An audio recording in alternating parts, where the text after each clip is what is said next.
Malam itu, desa Sumberjati seperti biasa tenggelam dalam sepi. Angin merayap lewat celah-celah dinding kayu, membawa aroma tanah basah dan bunga kenanga yang dipetik sebelum maghrib. Di salah satu rumah tua di ujung desa, cahaya temaram lampu minyak bergoyang perlahan, seolah takut mengganggu penghuni di dalamnya. Dari celah jendela, terdengar suara aneh, seperti dengkuran pelan bercampur isakan. Di dalam rumah itu, seorang wanita tua duduk bersimpuh. Kulitnya keriput, matanya sayu. Tapi payudaranya menggantung, basah, karena disusui oleh seekor babi. Babi besar berwarna hitam legam. Nafasnya berat, tubuhnya bergetar seiring isapan rakus di dada sang nenek. "Anakku, jangan sampai kau lapar," bisik si wanita, lirih namun penuh kasih. Ya, Mbah Haryati bukan menyusui cucu, tapi makhluk najis yang ia anggap sebagai anak. Demi kekayaan yang sekarang dia punya, dia tak hanya menjual harga diri, tapi juga menyusui dosa. Sebelum memulai kisahnya, pasang earphone-mu, biar horornya terasa lebih nyata. Kalau kamu suka cerita kayak gini, jangan lupa like, komen, subscribe, dan share ke teman-temanmu. Lorong Misteri selalu punya kisah yang siap bikin bulu kuduk merinding. Matahari pagi menembus celah jendela rumah paling megah di desa Sumberjati. Gentengnya merah menyala, halamannya luas dan dipenuhi pot bunga yang tertata rapi. Setiap orang yang melintas tak bisa menahan pandangan, rumah itu terlalu mencolok di antara bangunan reot sekitarnya. Warga desa menyebutnya Istana Mbah Haryati. Setiap pagi, ia duduk di kursi rotan, menyeruput teh melati, mengenakan daster batik yang terlihat baru. Ia tersenyum sopan pada para tetangga yang lewat. Tapi senyum itu kosong. Di balik tirai, suara langkah kaki tak terdengar. Rumah itu selalu sepi. Tidak ada suara TV, tidak ada suara radio. Bahkan tidak terdengar suara ayam. Hanya detak jam dinding yang lambat, dan aroma dupa dari kamar belakang. Mbah Haryati, awet muda ya sekarang. Kaya terus. Bisa dong bagi-bagi rahasia? Tanya seorang ibu muda sambil tergelak. Mbah Haryati hanya mengangguk. Rezeki sudah jalannya, Le, tapi siapapun yang menatap matanya, tahu, ada luka yang tak pernah sembuh. Mata itu menyimpan rahasia yang tak bisa diceritakan, bahkan jika seseorang memohon. Dulu, Mbah Haryati adalah janda yang dikenal sabar. Ia menjahit dari rumah ke rumah, menggendong anaknya yang lumpuh di punggung sambil menawarkan jasa sulam. Hidupnya pahit, tapi wajahnya selalu hangat. Namun, segalanya berubah setelah anaknya meninggal. Orang-orang desa ingat betul malam kematian itu. Hujan tak berhenti sejak sore, dan petir menyambar terus-menerus. Anaknya ditemukan kejang-kejang dalam kamar, matanya melotot, bibirnya tersenyum. Sejak malam itu, Mbah Haryati berubah. Tak lama kemudian, ia tak menjahit lagi. Ia mulai membangun rumah besar, membeli sawah dan kebun, menggaji puluhan orang. Banyak yang heran, tapi tak berani bertanya. Di permukaan, semuanya tampak sempurna. Tapi bagi Mbah Haryati, malam adalah neraka yang tak pernah berhenti. Setiap pukul 1 dini hari, ia bangun. Tanpa alarm. Tubuhnya seolah dikendalikan sesuatu. Ia berjalan ke kamar belakang, membuka pintu yang terkunci 3 lapis. Di dalamnya, ada kandang kecil beralas tikar tua, dan di sana, seekor babi besar duduk, seolah menanti. Dan saat ia duduk bersila, membuka bagian dadanya, babi itu mendekat. Setiap malam. Dan saat babi itu menyusu, air mata Mbah Haryati tak bisa berhenti menetes. bukan karena sakit, tapi karena ia tahu tak ada jalan pulang dari dosa ini. Ada satu tempat yang selalu disebut dengan suara berbisik di desa Sumberjati, Gunung Maluo. Gunung itu tak terlalu tinggi, tapi tak seorang pun berani mendaki setelah matahari tenggelam. Kabarnya, siapapun yang mendaki gunung itu di malam Jumat Kliwon akan bertemu dengan sosok berselendang kain kafan, duduk di atas batu besar sambil memainkan genta perak. Dan malam itu, belasan tahun lalu, Mbah Haryati benar-benar mendaki gunung itu. Dengan kaki gemetar, ia menapaki jalan tanah berlumut. Di pundaknya tergantung keranjang berisi bunga 7 rupa, rambut anaknya yang meninggal, dan secari kertas bertuliskan, "Aku rela, demi hidup yang layak." Ketika kabut menebal, dan udara berbau besi karat, ia tiba di tengah hutan. Batu besar yang diceritakan orang-orang, berdiri tegak. Di atasnya, sosok berselendang putih duduk diam. Kau datang dengan kesedihan dan dendam, suaranya dingin, serak, tapi menggoda. Tinggal satu pertanyaan, Nini tua, kau siap jadi ibu untuk anakku? Malam itu adalah titik balik Mbah Haryati. Ia tak lagi bisa membedakan antara dunia nyata dan bisikan dari alam gaib. Langit gelap tanpa bintang, dan hanya suara burung hantu yang menyambutnya di lereng gunung. Saat sosok misterius itu turun dari batu besar, wajahnya tak terlihat. Diselimuti kain putih kotor, tubuhnya tinggi menjulang. Tapi yang paling menyeramkan bukanlah penampilannya, melainkan bau tubuhnya yang seperti susu basi bercampur bangkai.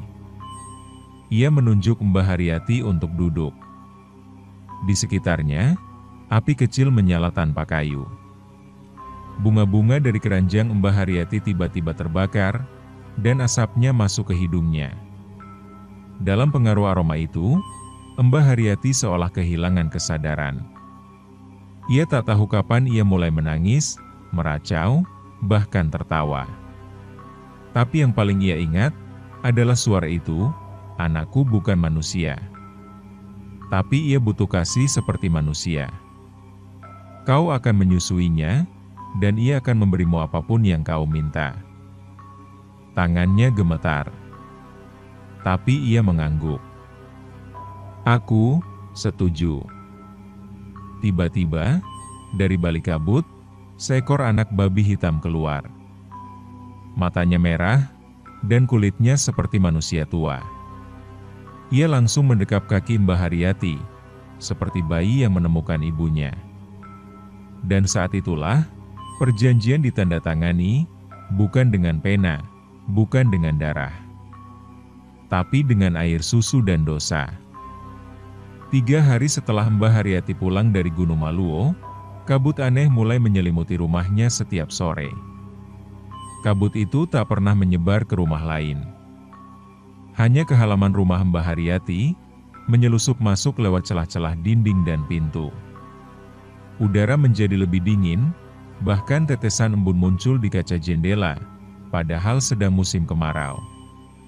Dan suatu malam, saat Mbah Haryati duduk di depan makam anak sematawayangnya, ia mendengar sesuatu yang membuat tubuhnya seperti dililit duri. "Bu, aku kenyang." "Hehehe," suara itu kecil, lirih, tapi jelas berasal dari dalam tanah. Dan yang lebih mengerikan, batu nisan itu bergetar. Semenjak menyetujui perjanjian dengan makhluk Gunung Maluo, Mbah Haryati memulai ritual menyusui setiap malam. Babi hitam itu, yang kini dinamainya Sopo, selalu datang dari kandang di belakang rumah saat jam menunjukkan pukul 1 dini hari. Setiap selesai menyusui, Mbah Haryati duduk di kursi bambu, tubuhnya gemetar, wajahnya penuh keringat dingin. Tapi di dalam pikirannya hanya ada satu, "Anakku akan hidup bahagia di sana." Ia percaya bahwa dengan menyusui makhluk itu, ia bisa mengirim berkah ke alam arwah, agar anaknya tidak menderita di kubur. Namun, suatu malam, Ia memutuskan untuk pergi ke makam anaknya setelah ritual. Ia membawa bunga melati dan kendi air. Tanah di makam itu masih basah meski sudah berbulan-bulan. Mbah Haryati menunduk dan berdoa, sampai tiba-tiba tanah bergidik perlahan. Batu nisan bergoyang, dan dari bawahnya, terdengar suara tawa kecil. "Bu, enak banget tadi, kayak dulu waktu kecil. Aku senang, terusin ya, Bu, susuin dia."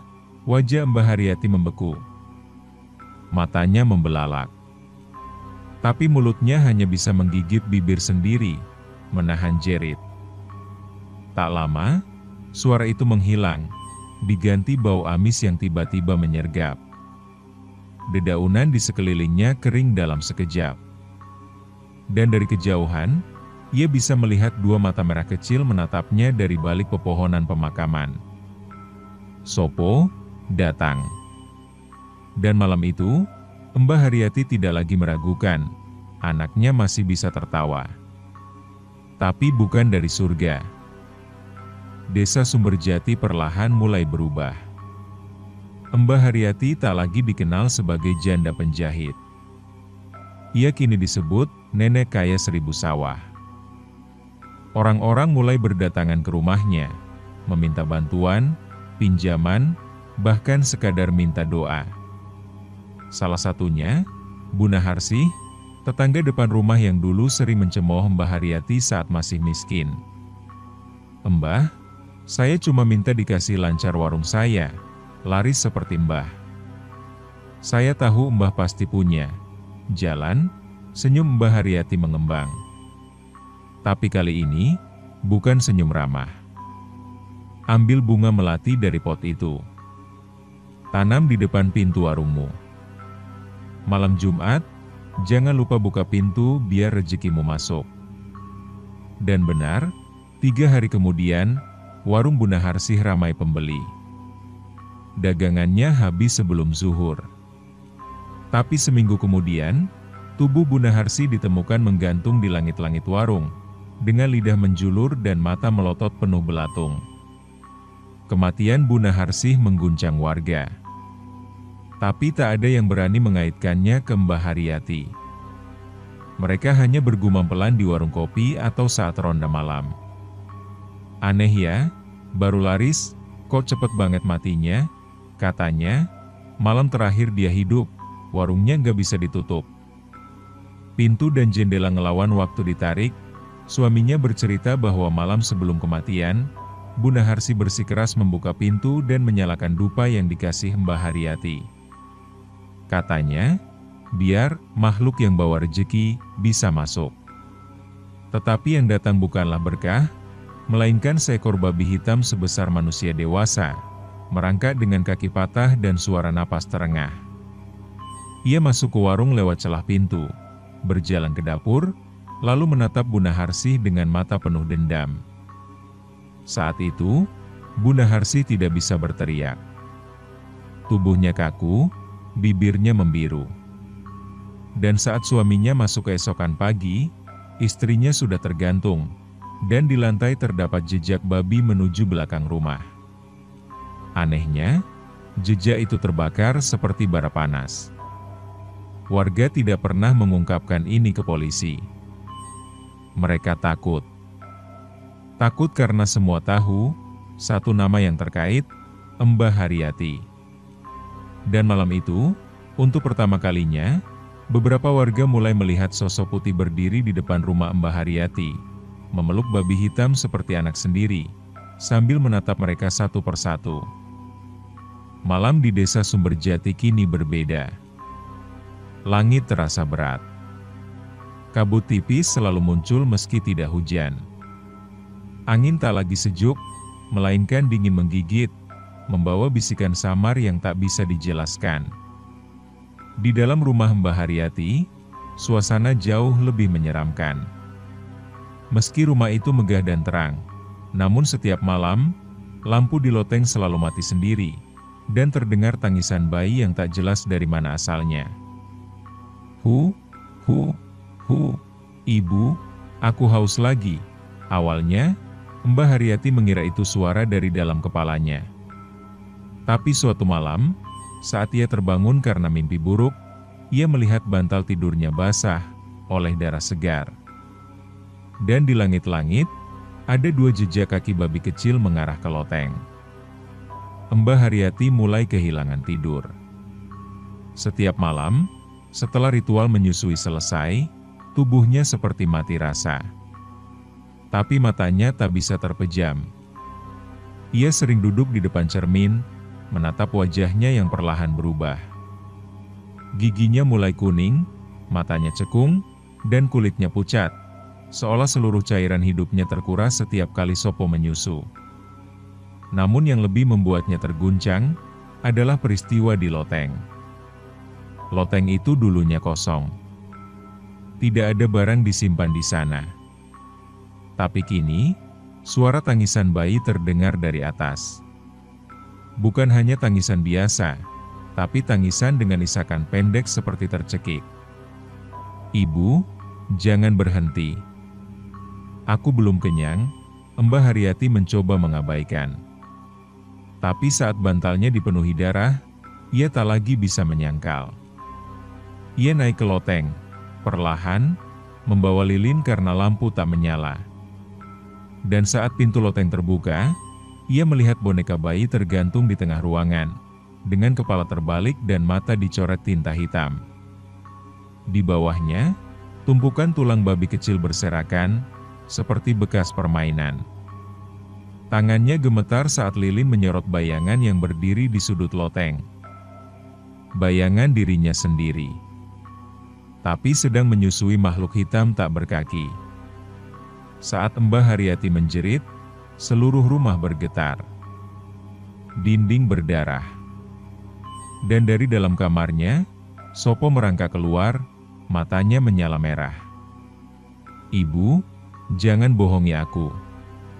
Kita masih punya janji." Malam itu, Mbah Haryati hanya bisa menangis. Tapi ia sadar, sudah tak bisa kembali jadi manusia biasa. Dendam adalah benih paling pekat dalam jiwa manusia.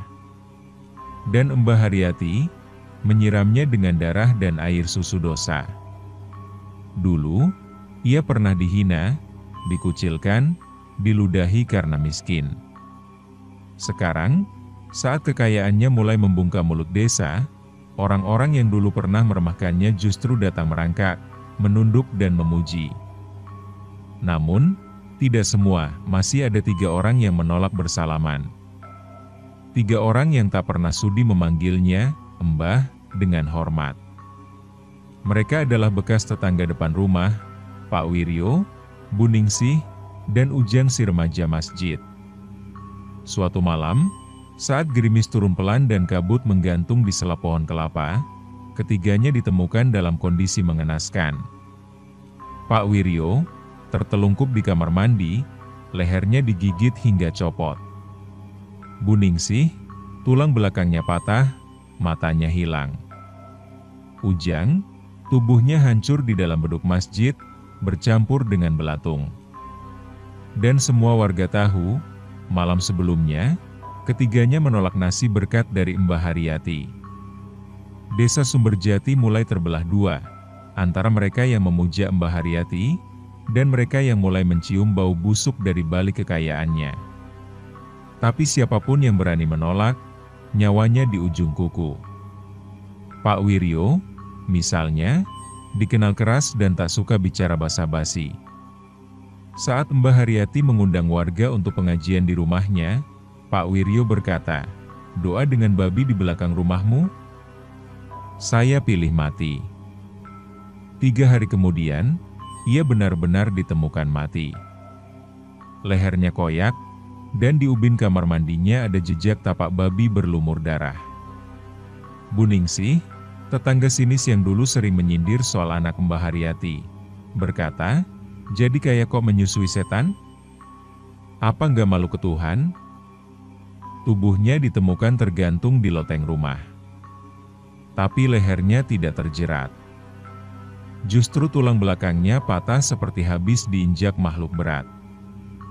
Dan Ujang, Anak muda yang sering mengingatkan warga tentang bahaya pesugihan, malam itu sedang tidur di masjid. Ia suka adzan subuh. Namun subuh itu, beduk tidak dipukul. Yang terdengar justru jeritan. Dan saat warga masuk, mereka hanya menemukan darah dan usus berserakan di dalam beduk. Dan di lantai masjid, ada bunga melati berserakan. Bunga yang sama seperti yang tumbuh di pot depan rumah Mbah Haryati. Warga tak berani bertanya. Takut. Mulut mereka terkunci, tapi hati mereka penuh tanya, karena malam itu, dari jendela, beberapa orang mengaku melihat siluet seorang wanita menyusui di bawah cahaya bulan, dan seekor makhluk hitam duduk di pangkuannya, sambil menatap desa dengan mata menyala merah. Semakin hari, tubuh Mbah Haryati kian berubah. Kulitnya menghitam di bagian perut. Gusi berdarah.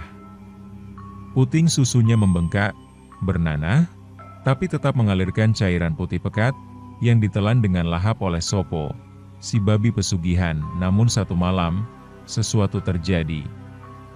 Saat ia sedang sendiri, duduk di kursi bambu dengan perutnya terasa nyeri luar biasa, tiba-tiba, perutnya bergerak sendiri. Bukan seperti perut orang kekenyangan. Tapi lebih seperti, ada sesuatu yang hidup dan menggeliat dari dalam. Dan saat ia menempelkan telinga ke perutnya, ia mendengar suara itu.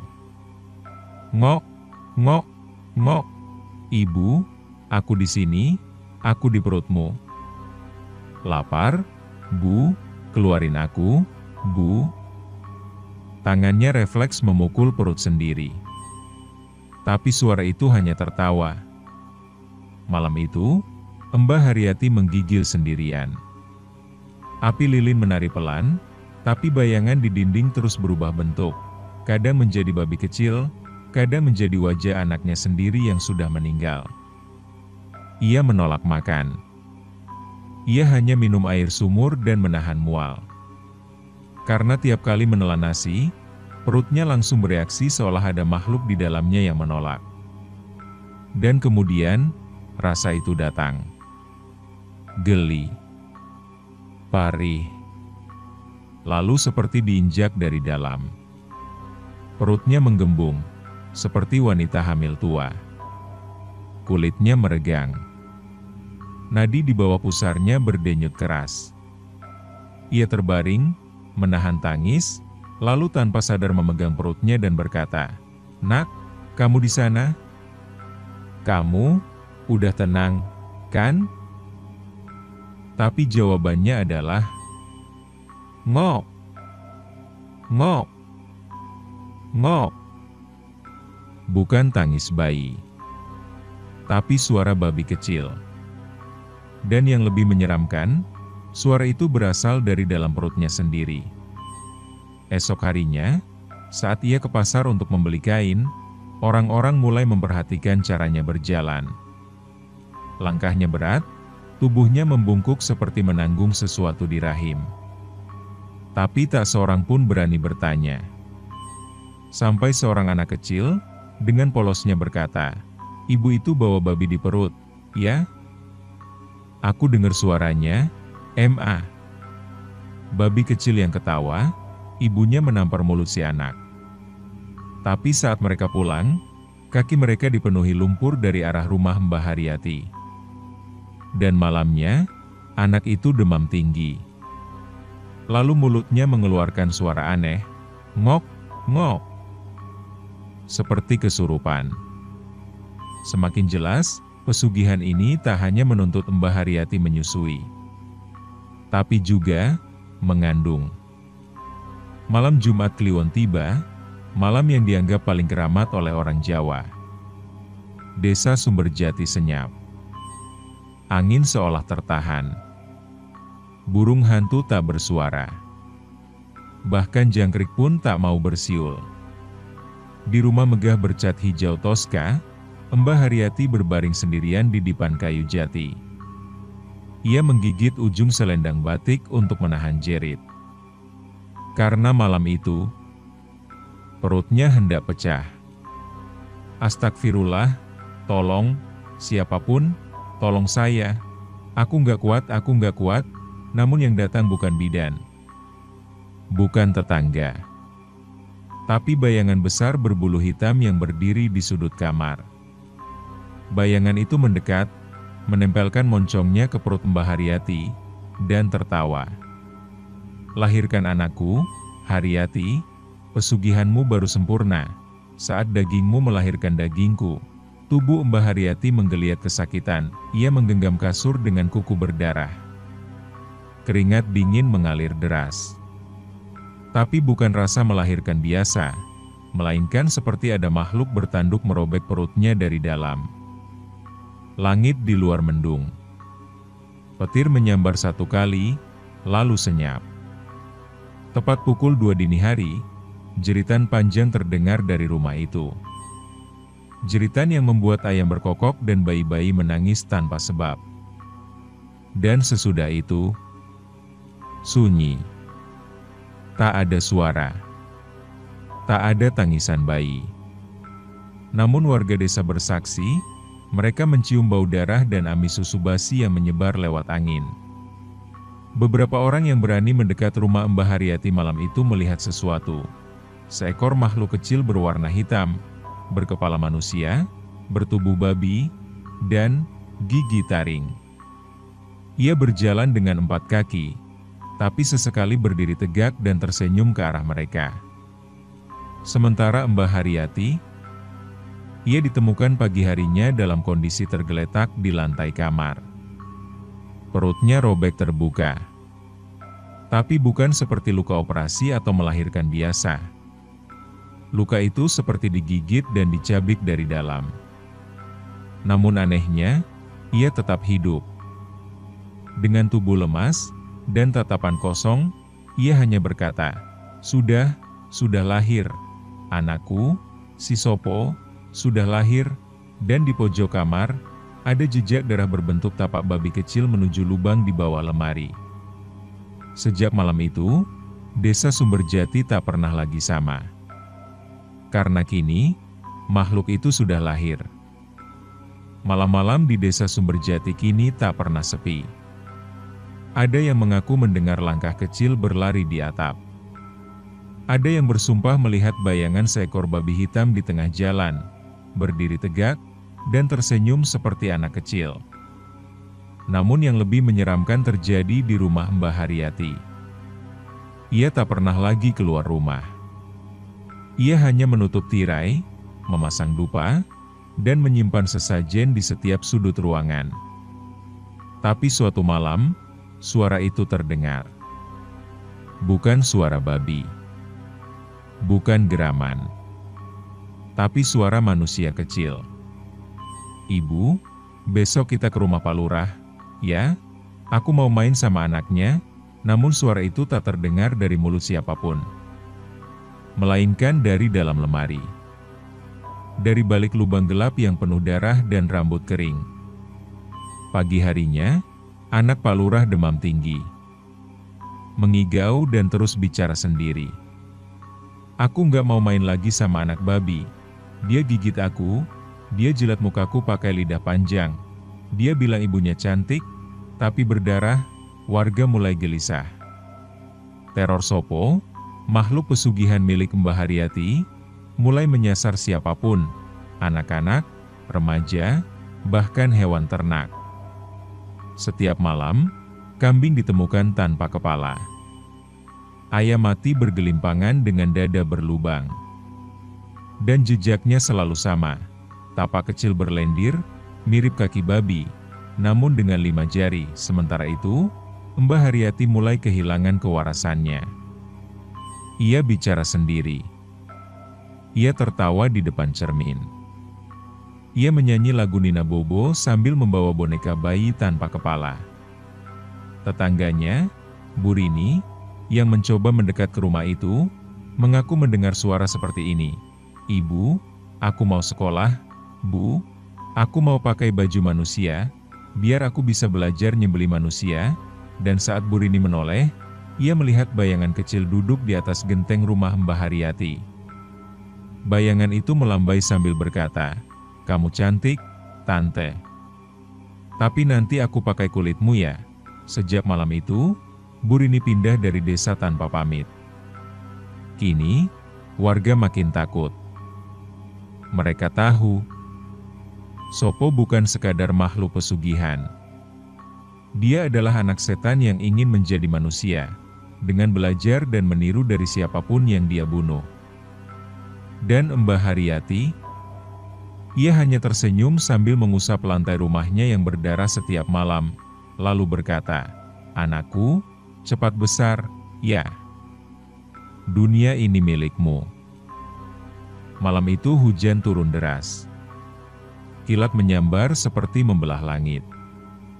Seorang gadis muda, Lestari, cucu dari Bukarsinah tukang jamu, pulang dari musala habis mengaji. Ia membawa kitab kecil, langkahnya pelan, dan payungnya bolong-bolong, namun ia tak pernah sampai rumah. Pagi harinya, tubuh Lestari ditemukan di kebun pisang. Tapi bukan tubuh biasa. Kulit wajahnya hilang. Seolah dikelupas perlahan dan hati-hati seperti sedang dikuliti. Mulutnya masih terbuka. Matanya menatap kosong ke langit. Dan di dekat mayat itu, seseorang mengaku melihat bayangan anak kecil mengenakan gaun putih. Tapi saat didekati, wajahnya bukan wajah manusia. Berita kematian Lestari menyebar cepat, ia anak baik. Tak pernah neko-neko. Tapi kematiannya menyisakan tanda tanya besar, karena tidak ada darah di sekitar tubuhnya, meski wajahnya dikuliti. Sementara Mbah Haryati, ia justru terlihat keluar rumah pagi itu, tersenyum lebar sambil membawa boneka baru. Namun boneka itu aneh.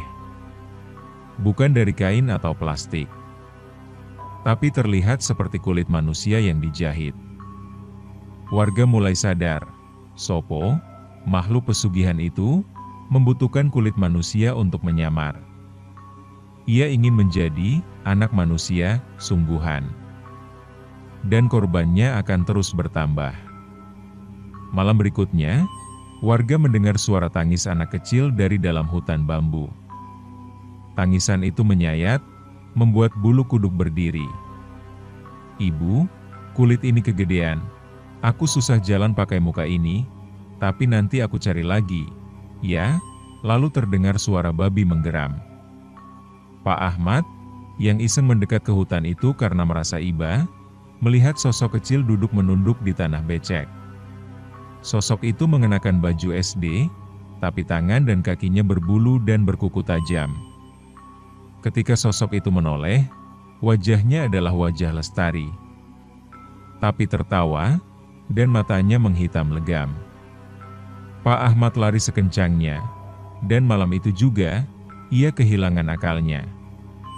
Sejak kejadian itu, desa semakin kacau. Anak-anak dilarang keluar rumah setelah maghrib. Orang tua mulai memasang cermin di depan rumah untuk melihat makhluk gaib. Karena satu hal diketahui dengan pasti, Sopo sedang berburu kulit manusia.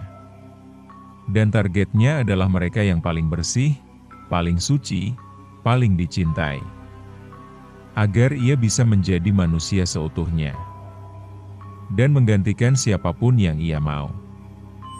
Di sudut rumah Mbah Haryati yang gelap dan bau darah basi, sebuah sesajen baru disiapkan, jantung ayam hitam, rambut bayi, minyak Nyi Blorong, dan air susu dari tubuh Mbah Haryati sendiri. Lalu malam itu, ia duduk bersimpuh di depan cermin besar, sambil membaca mantra dengan suara serak. "Wong urip mati mung sekedap, ning rohi eso bali, bayi seng mati, anakku seng dikubur karo nangis. Tekaa, masukno nyawamu nang awa anak babi iki." Dan dari belakang, terdengar suara kecil merintih, "Mak, aku kangen, aku kedinginan di kuburan." Itulah suara yang selama ini ia tunggu. Malam itu, ritual penyatuan dimulai. Semua berawal dari rasa kehilangan. Anak tunggal Mbah Haryati, Bayu, meninggal dunia karena kecelakaan motor saat hendak melamar kerja ke kota. Ia digilas truk, dan tubuhnya hancur tak bisa dikenali. Semenjak itu, Mbah Haryati berubah. Ia menolak kenyataan, dan percaya bahwa anaknya masih bisa dihidupkan kembali, meski dengan tubuh lain. Dan kini, ia mencoba menyatukan roh Bayu ke tubuh makhluk pesugihan, Sopo, si babi jadi-jadian. Malam itu, darah ayam masih hangat. Susu putih dari tubuhnya disiramkan ke cermin. Lilin menyala tak berkedip. Dan tiba-tiba, bayangan anak laki-laki muncul di permukaan kaca, memakai kemeja putih penuh darah. "Mak, itu aku? Kenapa aku jadi kayak begini, Mak?" Tubuh Sopo yang semula kecil, kini perlahan membesar. Kulitnya berubah. Giginya runcing. Suaranya pelan, seperti suara anak manusia. "Mak, aku lapar. Aku mau makan kepala orang, biar pikiranku kayak manusia." Lalu lampu padam. Dan dalam kegelapan, terdengar jerit. Pagi harinya, kaca cermin di rumah Mbah Haryati retak membentuk wajah. Wajah yang separuh babi, separuh manusia, dan menangis darah. Dan di tengah rumah, Sopo berdiri. Kini lebih tinggi, tegap, dan mengenakan seragam sekolah. Ia menoleh ke arah Mbah Haryati, dan untuk pertama kalinya, mencium pipi ibunya. "Makasih ya, Mak, udah bawa aku balik." Dan sejak itu, teror meningkat. Karena kini, bukan cuma makhluk, tapi anak manusia berdarah pesugihan sudah hidup di tengah masyarakat. Berwujud seperti kita. Tapi jiwanya dari neraka. Siapa yang menyangka, seorang anak baru bernama Bayu tiba-tiba muncul di SD Sumberjati? Rambutnya tipis, kulitnya pucat kekuningan, dan matanya terlalu hitam. "Aku anak pindahan dari kota, Bu. Namaku Bayu." Ia membawa tas lusuh yang berbau anyir. Tidak suka disentuh. Tidak suka disorot matahari. Tapi anehnya, Bu Guru menerima begitu saja. Dan sejak anak itu masuk, satu persatu teman sekelasnya menghilang. Hari pertama, semua tampak normal. Anak-anak bermain di lapangan. Bayu hanya duduk di pojok, menatap teman-temannya dengan senyum aneh, senyum yang tak pernah menyentuh matanya. Hari kedua, Farel, teman sebangkunya, tidak datang sekolah. Ibunya panik. Tapi hanya menemukan baju Farel tergantung di pagar belakang sekolah, dipenuhi bekas cakaran. Hari ketiga, ada anak yang mengaku melihat Bayu menjilati darah dari lantai kamar mandi sekolah saat ia ke toilet malam-malam. Tapi ketika ditanya, Bayu hanya menoleh pelan, lalu membisikkan satu kalimat, "Kalau kamu cerita, aku pakai kulit kamu juga." Tak lama, anak itu demam tinggi selama seminggu dan kehilangan suara. Bu Guru merasa ada yang janggal. Tapi saat ia mencoba membuka tas Bayu saat jam istirahat, yang ia temukan bukan buku, melainkan kumpulan rambut anak-anak, seikat gigi susu, dan boneka dari kulit.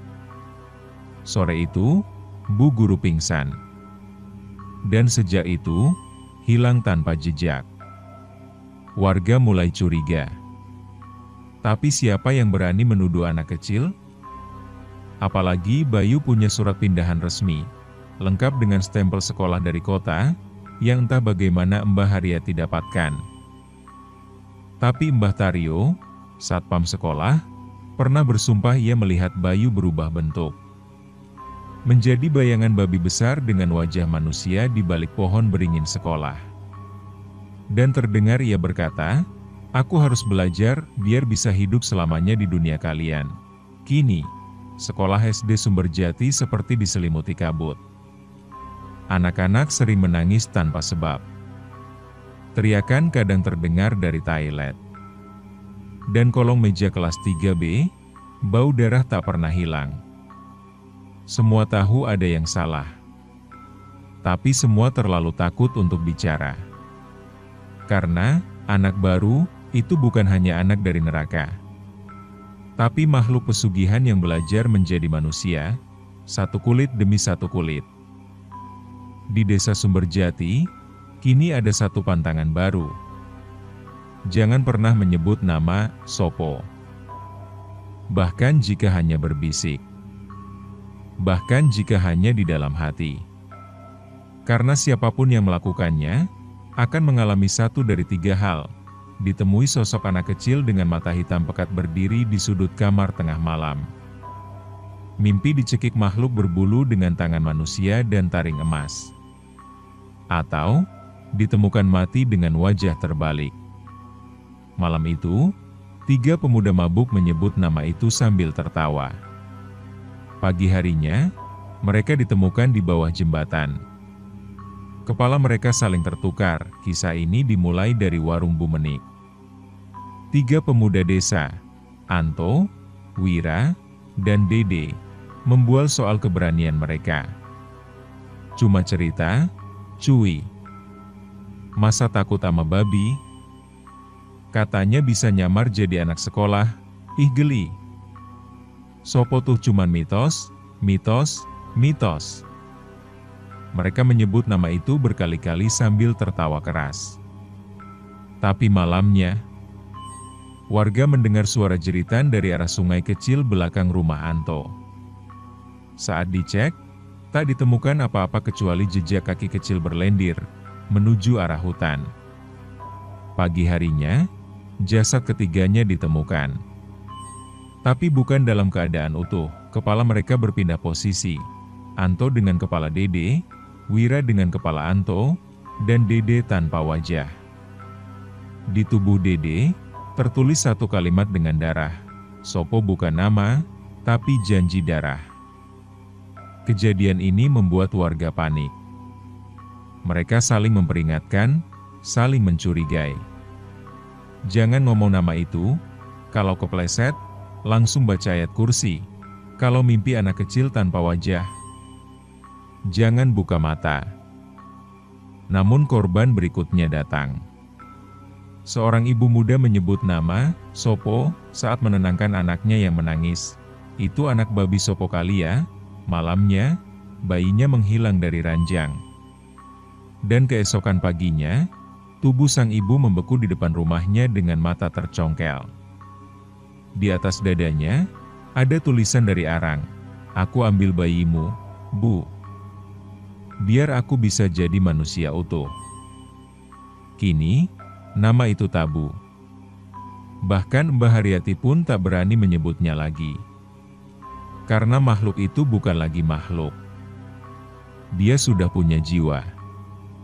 Sudah punya nama. Dan siapapun yang menyebut namanya, berarti memanggilnya. Di sudut rumah tua itu, di mana cahaya lilin sudah tak lagi menyala sempurna, Mbah Haryati mulai bicara sendiri. Ia duduk memeluk boneka dari kulit manusia, matanya kosong. Setiap malam, ia berbicara ke cermin retak di ruang tengah. "Bayu, kamu senang, tuh, nak? Ibu udah kasih tubuh buat kamu, tinggal dikit lagi kita kaya." Namun, kini sosok yang muncul di cermin bukan lagi Bayu. Bayangannya lebih tinggi, matanya merah, dan tangannya bersisik. Semenjak itu, Mbah Haryati tak pernah tidur. Karena setiap malam, suara itu berbisik dari balik dinding, "Aku bukan anakmu lagi, Bu, aku lapar. Aku mau ibu, jadi tubuhku selanjutnya." Mbah Haryati tak menyangka makhluk itu tumbuh lebih cepat dari yang ia bayangkan. Sopo kini berjalan seperti manusia. Bisa menulis. Bisa bicara lancar. Bahkan bisa meniru suara Bayu saat kecil. Tapi ada satu yang tak ia sangka, makhluk itu mulai memiliki kehendak sendiri. Ia tak lagi memanggil Mbah Haryati dengan kata ibu. Ia mulai menyebutnya perantara. Setiap malam, rumah tua itu dipenuhi suara geraman. Dinding retak. Cermin bergetar. Dan pada suatu malam, Mbah Haryati terbangun dari tidur karena ada yang menjilat telinganya. Saat menoleh, tak ada siapa-siapa. Tapi dari langit-langit, tetes darah menetes perlahan. Ia menengadah dan melihat bayangan bayu tanpa wajah merangkak di langit-langit rumah. Aku udah kenyang anak-anak desa. Sekarang aku mau balik ke tubuh ibu. Sejak malam itu, tubuh Mbah Haryati mulai berubah. Kulitnya mengelupas seperti sisik. Darahnya sering menetes dari telinga, ia sering muntah rambut dan tulang kecil. Mbah Sarti, tetangga sebelah, pernah mengintip lewat jendela dan melihat Mbah Haryati sedang menyusui bayangan.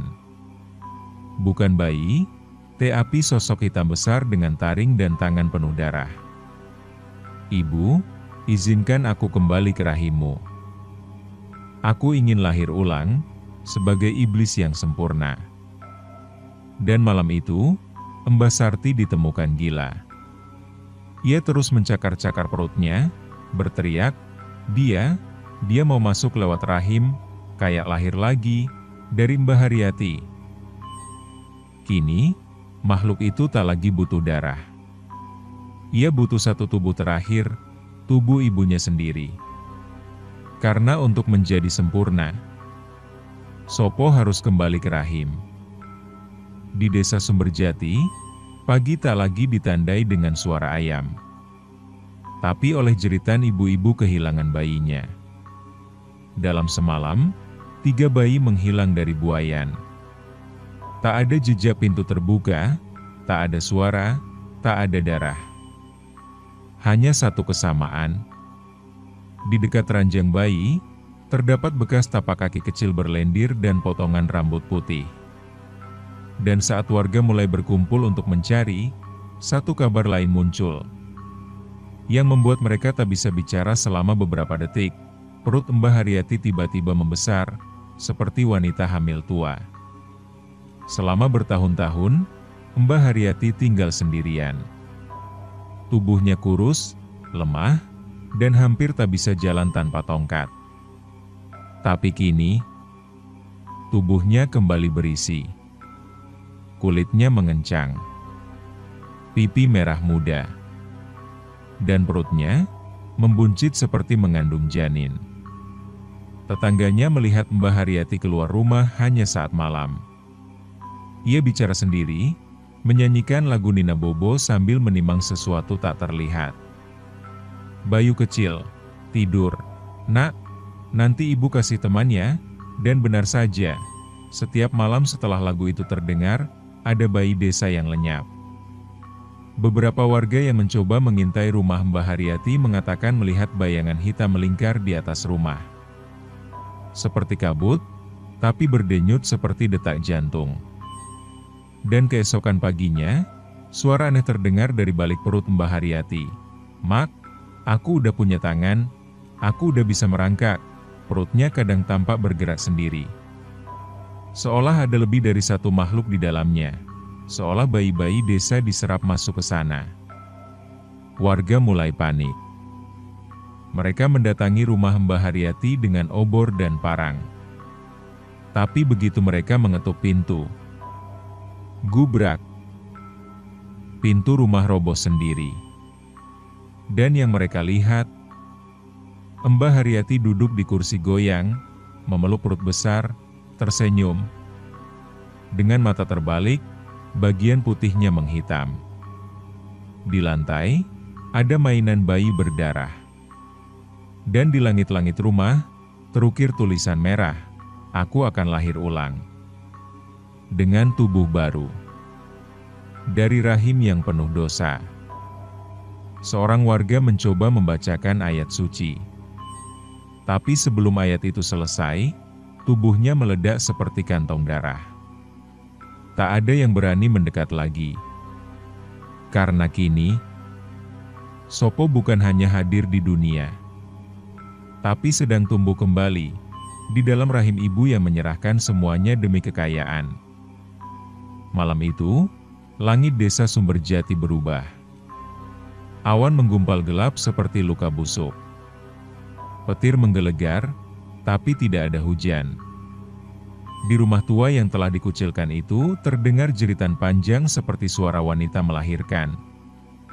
Tapi yang keluar dari dalam rumah bukan tangis bayi, melainkan suara berat, rendah, dan bergema. Aku lahir kembali.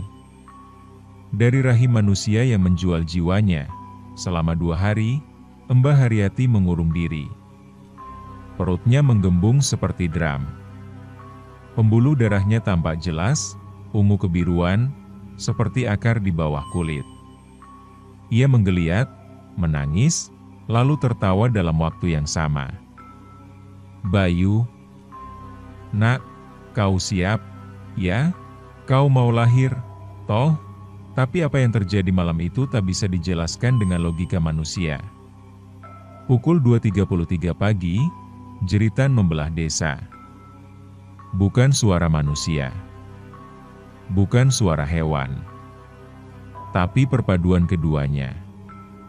Beberapa warga yang mendengar dan melihat dari kejauhan menyaksikan rumah itu bergetar seperti bernafas. Atap rumah tiba-tiba menghitam dan berlendir, dindingnya seperti melunak, dan dari dalam, muncul bau amis bercampur bau bunga Kamboja layu.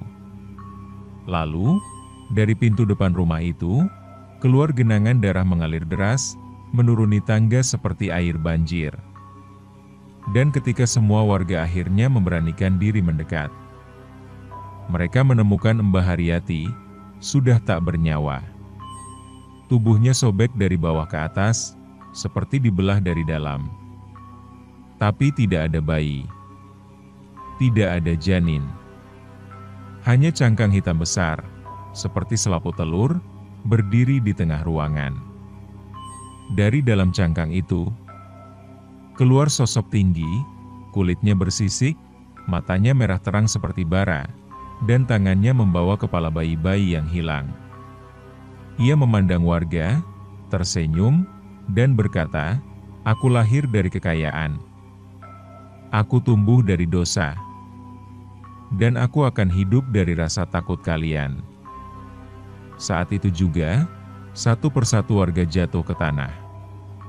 Sebagian pingsan, sebagian kejang, dan sebagian mati dengan darah keluar dari telinga. Malam kelahiran itu dicatat dalam sejarah desa sebagai Wengi Kabangkitan, Malam Kebangkitan. Dan rumah Mbah Haryati ditutup dengan pagar kawat dan doa 40 hari 40 malam. Namun bisik-bisik warga masih terdengar hingga kini. Kalau kau melewati rumah itu tengah malam, dan kau mendengar suara bayi menangis dari dalam, jangan berhenti. Jangan tengok ke belakang. Jangan jawab suara itu. Karena itu bukan bayi. Itu Sopo, yang sedang mencari tubuh baru. Setelah malam kelahiran itu, desa Sumberjati berubah. Angin tak lagi berhembus ke arah yang sama. Burung-burung tak pernah kembali. Dan orang-orang mulai bermimpi hal yang sama. Setiap malam, satu demi satu warga melihat sosok bayi besar berwajah tua, dengan tangan manusia dan mata babi. Ia muncul di sebuah ladang kosong berwarna merah. "Namaku Sopo. Aku sudah lahir. Dan kalian semua adalah rahim kedua." Yang lebih mengerikan, saat warga terbangun, mereka mendapati tanah di bawah tempat tidur mereka berlendir dan berdenyut. Tak ada yang tahu pasti apa yang sebenarnya terjadi setelah Mbah Haryati meninggal. Namun satu hal yang pasti, makhluk itu tak hilang. Ia pindah. Bukan ke hutan. Bukan ke goa. Tapi ke dalam kepala orang-orang. Mimpi itu datang ke semua warga. Anak kecil, orang tua, laki-laki, perempuan. Semua terjebak dalam satu mimpi yang sama. Padang merah berlumpur, dipenuhi bangkai hewan dan suara bayi menangis. Di tengah-tengahnya berdiri Sopo. Kini ia tidak merangkak. Ia berdiri. Kepalanya botak, wajahnya seperti bayi, tapi tubuhnya besar dan menggembung. Ia menyapi sendiri cairan dari dadanya, lalu menawarkannya, "Minumlah, ini air kekayaan, kalian mau kaya, kan?" Seperti Mbah Haryati, beberapa warga mulai terobsesi dengan mimpi itu. Mereka tidur lebih sering, mengurung diri, sampai akhirnya meninggal dalam posisi meringkuk seperti janin. Saat makam mereka dibuka, tidak ada jasad. Hanya cangkang seperti telur binatang. Orang-orang mulai sadar, Sopo tak lagi berburu tubuh, dia berkembang di dalam alam mimpi. Dan orang yang terus-menerus memimpikannya, akan perlahan kehilangan identitas manusia. Suara mereka berubah seperti bayi. Gigi mereka tanggal. Tangan jadi lebih pendek. Mereka lahir ulang sebagai pembawa Sopo. Kini, beberapa anak di desa bicara sendiri. Menyanyikan lagu yang sama dengan Mbah Haryati. Dan yang lebih menyeramkan, bayi-bayi yang baru lahir sejak malam kelahiran itu. Semuanya tidak punya bayangan. Pernahkah kamu melihat bayi tertawa sendiri di tengah malam, menghadap ke sudut kosong? Kini, hampir semua bayi di desa Sumberjati begitu. Mereka tertawa, atau kadang menangis tanpa suara, sambil menatap sudut ruangan dengan tatapan kosong. Mereka melihat sesuatu, kata seorang dukun dari desa sebelah. Mereka belum sepenuhnya manusia, mereka masih terhubung ke Sopo. Tapi satu hal yang lebih mengerikan, tak satu pun dari bayi-bayi itu memiliki bayangan. Setelah malam kelahiran ulang Sopo, desa diliputi ketakutan yang aneh, hening yang mencekam. Semua anak-anak yang lahir setelah peristiwa itu mengalami hal sama, tidak memiliki bayangan, sulit diajak bicara, menatap kosong ke satu titik dalam waktu lama. Mereka seperti cangkang kosong, tapi tubuh mereka berdenyut dari dalam, seolah ada sesuatu yang tumbuh. Orang tua mereka mulai bermimpi hal yang sama, melahirkan seekor babi dari mulut, lalu terbangun dengan lidah berdarah dan gigi tanggal. Setiap malam, aku bermimpi anakku bicara, tapi suaranya suara Mbah Haryati. Dia bilang, aku harus menyerahkan tubuhku agar dia bisa sempurna. Mimpi itu bukan mimpi biasa. Setiap kali warga tidur, mereka bangun dengan luka, cakaran, lebam, dan kadang potongan kuku tertanam di daging. Orang-orang mulai takut tidur. Tapi Sopo tahu cara masuk. Ia tidak butuh pintu, cukup satu kali pandangan mata dari bayi-bayi itu. Semakin banyak yang mati saat tidur, dan semakin banyak yang hilang identitas. Warga yang masih tersisa akhirnya membuat keputusan. Mereka akan membakar rumah Mbah Haryati dan semua bayi yang tak memiliki bayangan. Namun saat api mulai menyala, rumah itu tak terbakar. Kayu-kayunya basah oleh darah. Dindingnya menyerap api dan mengeluarkan suara erangan bayi dari dalam. Aku belum selesai. Kalian belum cukup menderita. Tubuh-tubuh kalian belum cukup matang. Dan malam itu, semua bayi yang tak punya bayangan tertawa serempak. Mereka tertawa hingga mata mereka pecah, dan dari dalam mata itu keluar ular kecil bersisik hitam. Warga benar-benar menyerah. Karena mereka tahu, satu-satunya harapan adalah meninggalkan desa itu, dan tidak pernah menoleh ke belakang. Peta Lama Jawa Timur mencatat desa Sumberjati sebagai desa tua dengan ladang kopi dan sawah luas. Tapi kini, desa itu tak lagi ditemukan. Google Maps hanya menunjukkan hutan gelap. Tak ada jejak jalan, tak ada catatan. seolah desa itu dihapus dari dunia. Tapi orang-orang masih berbicara tentangnya. Desa tempat wanita tua menyusui babi demi harta dan melahirkan setan dari rahimnya sendiri. Beberapa tahun setelah peristiwa itu, sekelompok mahasiswa pecinta alam dari Surabaya berniat menelusuri legenda Sumberjati. Berbekal peta tua dan cerita rakyat, mereka masuk ke area yang dulunya adalah desa. Namun yang mereka temukan bukan desa, melainkan hutan gelap, pekat, dan sunyi. Di tengah hutan itu, mereka menemukan sebuah rumah panggung tua berlumut, masih utuh. Di dalamnya, terdapat kursi goyang, dipenuhi bekas darah kering. Dan di atas meja, foto lawas Mbah Haryati. Namun yang membuat mereka benar-benar membeku, adalah kotak kayu di bawah meja, yang jika dibuka, berisi rambut manusia mainan bayi berlumuran darah dan satu janin babi yang membatu tiba-tiba. Suara tangisan bayi terdengar dari luar rumah. Salah satu dari mereka, Raka, melihat ke jendela dan melihat seorang wanita tua berdiri di ladang, memeluk sesuatu. "Bayu, udah malam ya, Nak? Kita pulang ke rahim dulu." Wanita itu menoleh, dan Raka berteriak, "Itu Mbah Haryati." Padahal ia sudah meninggal. Padahal rumahnya sudah ditutup.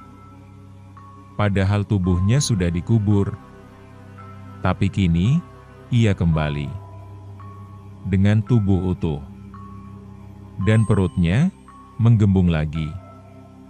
Sopo akan lahir lagi. Dan kali ini, bukan dari desa kecil, tapi dari dunia digital. Dari orang-orang yang haus kaya lewat cara cepat, yang rela menjual moral demi viral, rela menyembah angka demi cuan. Sopo tak pernah pergi, ia hanya berpindah ke dalam nafsu manusia modern. Pesan moralnya adalah, keserakahan yang tak terbendung akan melahirkan kejahatan yang tak terbayangkan. Ketika manusia memilih kekayaan instan dan menukar nurani, setan tak perlu memaksamu. Kau sendiri yang akan membuka rahimmu untuk iblis tumbuh. Terima kasih sudah mendengarkan kisah ini sampai habis. Jangan lupa like, komen, subscribe, dan share ke teman-temanmu. Lorong Misteri akan selalu punya kisah yang siap bikin bulu kuduk merinding. Dan jika mau request judul cerita, silahkan komen di kolom komentar di bawah. Kami akan buatkan untuk kalian.